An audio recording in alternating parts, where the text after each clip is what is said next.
Grâce à mon ami Rico sur la page Infinity FXQI, je vais procéder au démontage de cette pièce-là. Donc sur les V35, vous avez cette pièce-là qui, en fin de compte, est un poids mort puisqu'elle n'entraîne rien. À part que ça a été mis sur certains véhicules, les Pathfinder, quelque chose comme ça, là, de chez Nissan, au bout duquel il y avait un ventilateur. Bon, nous en l'occurrence, on a le ventilateur électrique ici, là, avec les hélices. Donc aucune importance de garder cette pièce-là. D'autant plus que ça nous mange un petit peu de puissance par le fait des éléments en rotation. Donc éléments à supprimer. Que pour cela, il va vous falloir une courroie spéciale, vu que fatalement on enlève ceci. La distance de la courroie sera moins grande, donc pour laquelle vous devez acheter une courroie.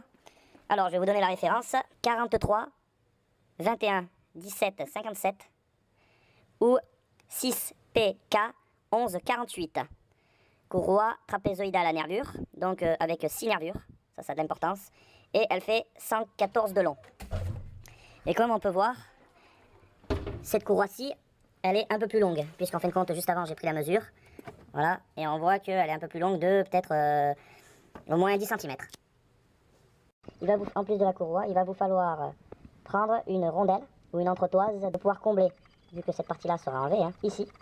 Et on voit derrière l'espace qu'il y a entre le moteur et l'alternateur. Dévisser cette poulie-là.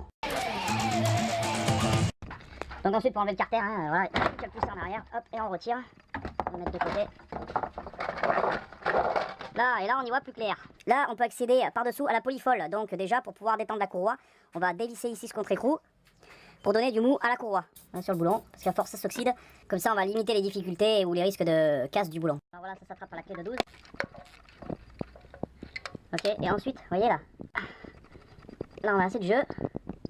On pourra le descendre et par le fait, la courroie s'enlève plus facilement. Alors repérez bien le sens de comment elle va la courroie. Ça a l'air de rien comme ça, mais ça a quand même son intérêt, hein, pour que lors du remontage vous galérez pas. Donc ensuite on va procéder au démontage de la polyfolle. Vis ici, il y a un vis ici, donc derrière il va falloir pas oublier de mettre la rondelle. Et ensuite vous en avez un autre ici, là, celui qui est marqué en blanc. Enfin vu que j'ai pas 4 mains, je ne peux pas vous filmer le démontage, mais je vais vous montrer une fois démonté. Alors évidemment avant de démonter ce vis là, démonter ce vis ici, ce vis ici, ce vis ici, ce vis ici pour pouvoir retirer la poulie. Là cette fois-ci après vous pourrez accéder à retirer le boulon. Sinon vous voyez il tape contre la poulie et vous pouvez pas le sortir. Donc ensuite hop on enlève la poulie. Alors une fois la poulie dégagée, vous aurez plus d'espace pour arriver à le sortir. Donc la poulie folle elle ressemble à ça. Alors ok on va dire c'est peut-être que 750 grammes. Faudrait que je pèse exactement, savoir exactement la masse.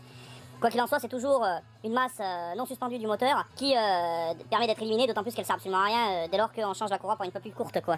Donc la peu plus courte, pour rappel, c'est la 43 21 72 57 ou la 6 PK 11 48. Donc une fois démontée, on obtient ça. Donc c'est pas la peine de reboucher ce trou ici en remettant un vis, hein, ni le trou qui se situe en haut. Hein.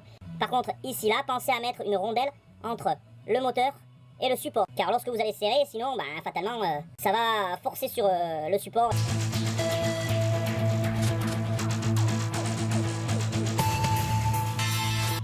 Donc pour l'entretoise là, comme on voit pour la poulie, donc vous mettez une entretoise de 12 en fait entre le support de pompe à direction assistée et le moteur.